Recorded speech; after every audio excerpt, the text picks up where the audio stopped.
Have you ever scrolled through social media and felt a pang of envy? You see someone else's highlight reel, their new car, their perfect vacation, their seemingly effortless success, and you look at your own life and wonder, God, where are you? When is it my turn? It's a heavy feeling, isn't it? This feeling of being left behind, of your hard work and faithfulness going unnoticed while others, who maybe don't even acknowledge God, seem to have it all. If you've ever felt that way, I want you to know you're not alone, and more importantly, God has something to say to you about it. We're going to dive deep into one of the most comforting and challenging psalms in the Bible, Psalm 37. This psalm is like a divine roadmap for navigating a world that often feels unfair. It's a masterclass in patience, trust, and understanding God's perfect timing. So grab your Bible, a cup of coffee, and let's explore how to wait on the Lord, not with anxiety, but with unshakable confidence.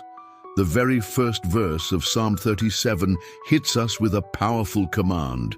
Do not fret because of those who are evil, or be envious of those who do wrong. King David, the author, gets straight to the point. He doesn't say, try not to fret. He says, do not fret. This is a command, a call to discipline our minds and hearts, because fretting, which is really just a fancy word for anxious worrying, is a spiritual dead end. It steals our joy, clouds our judgment, and worst of all, it distracts us from what God is calling us to do. Think about it. We're consumed with envy. Our focus shifts from our God-given path to someone else's. We start comparing our chapter 1 to their chapter 20. We see their prosperity, and we question God's justice. Why them, Lord, and not me? David gives us the answer in verse 2. For like the grass they will soon wither, like green plants they will soon die away.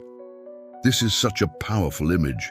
Imagine a beautiful, lush green lawn in the morning, sparkling with dew. It looks perfect, vibrant and strong, but by the end of a long, hot day, what happens? It starts to fade, to wither. David is telling us that the success of the wicked, no matter how dazzling it appears, is temporary. It's like a cut flower, beautiful for a moment, but disconnected from its life source and destined to fade. Their success isn't rooted in the eternal. So when we envy them, we're essentially envying something that has no lasting value. It's like being jealous of a sandcastle right before the tide comes in. It might look impressive for a short time, but its destruction is inevitable.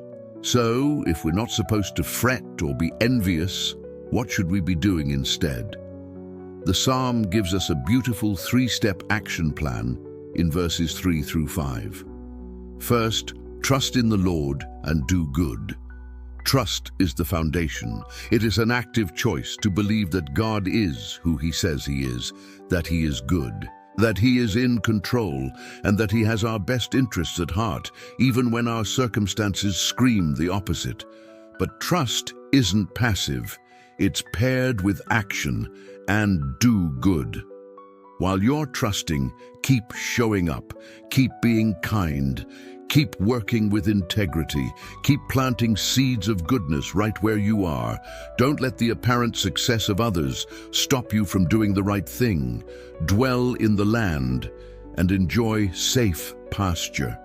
This means finding contentment and security in your current situation, knowing that God is your provider. The second step is in verse 4. Take delight in the Lord, and He will give you the desires of your heart. This is one of the most beautiful and sometimes misunderstood verses in the Bible. Delighting in the Lord isn't about treating God like a cosmic vending machine where we put in praise and get out blessings. To delight in someone means to find your greatest joy and satisfaction in them. It's about loving God for who He is, not just for what He can give you. When you truly delight in the Lord, something amazing happens. Your desires begin to change. His desires become your desires. You start wanting what He wants for you, things like holiness, wisdom, and a deeper relationship with Him. And as your heart aligns with His, He is more than happy to give you those righteous desires. It's a beautiful, transformative process. The third step is perhaps the hardest for us control freaks. Verse 5 says, "Commit your way to the Lord, trust in him, and he will act." To commit your way means to roll your life, your plans, your ambitions, your worries, all of it, onto him. Picture yourself carrying a massive, heavy boulder. Committing it to the Lord is the act of letting go and allowing him to carry it for you. It's a total surrender of control. And notice the promise that follows. Trust in him, and he will act. He doesn't say how he will act or when he will act, but he gives a firm promise. He will act. He will bring justice. He will vindicate you. Verse 6 says, "He will make your righteous reward shine like the dawn, your vindication like the noonday sun. Your faithfulness done in secret will one day be brought into the light for all to see." Now comes the part that truly tests our faith. Verse 7 begins, "Be still before the Lord and wait patiently for him." Be still. In our non-stop, instant gratification world, this is a radical command. Being still doesn't just mean sitting quietly. It means ceasing our striving, our worrying, our frantic attempts to make things happen on our own timeline. It's an internal posture of rest and trust. It's saying, "God, I've done my part. I've trusted, I've done good, I've delighted in you, I've committed my way to you. Now I will be still and wait for you to move." We are to wait patiently. This is where the rubber meets the road. Patience isn't just about the passage of time. It's about our attitude during that time. God's timing is perfect, but it rarely aligns with ours. We want a microwave solution, but God is often working with a slow cooker. He's more interested in our character development than our immediate comfort. The waiting period is not wasted time. It's training ground. It's where our faith is purified, our character is strengthened, and our roots in him grow deeper. It's in the waiting that we learn to depend on him completely. David repeats the warning, "Do not fret when people succeed in their ways, when they carry out their wicked schemes." He knows our tendency. Just when we've committed to being still, we'll see someone else get that promotion, close that deal, or receive that breakthrough, and the temptation to fret will creep back in. David's solution: refrain from anger and turn from wrath. Do not fret. It leads only to evil. Fretting and anger are a package deal. They are unproductive emotions that poison our spirit and can lead us to sin. Instead of focusing outward on what others have, we must focus upward on who God is.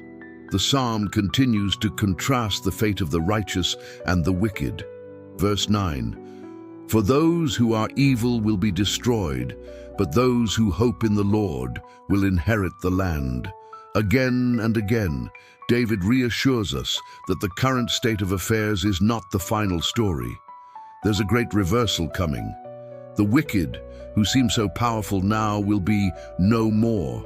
Verse 10, "But the meek, the humble, those who wait on the Lord, will inherit the land and enjoy peace and prosperity."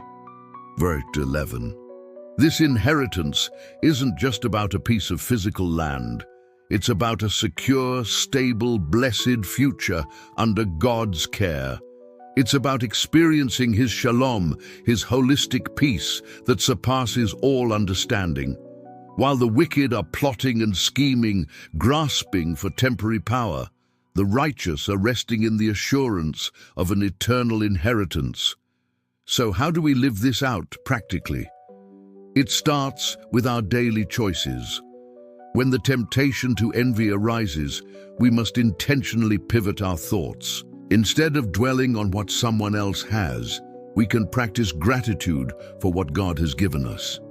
Instead of complaining about the wait, we can ask God, "What are you trying to teach me in this season?" Instead of striving in our own strength, we can consciously surrender our plans to him each morning. Psalm 37 is not a call to passivity. It's a call to active, faith-filled patience.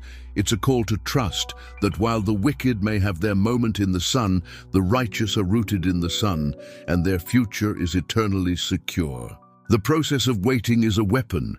It forges in us a resilience and a depth of faith that a life of ease could never produce. It teaches us that our ultimate satisfaction is not found in possessions or positions, but in the presence of God Himself. So, the next time you feel that familiar pang of envy or the frustration of waiting, come back to this psalm. Remind yourself, do not fret. Trust and do good. Delight in the Lord.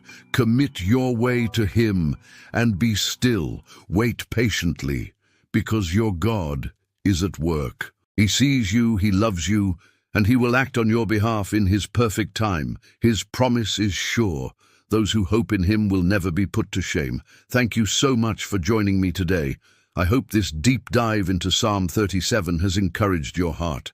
If it has, please give this video a thumbs up and share it with someone who might need to hear this message.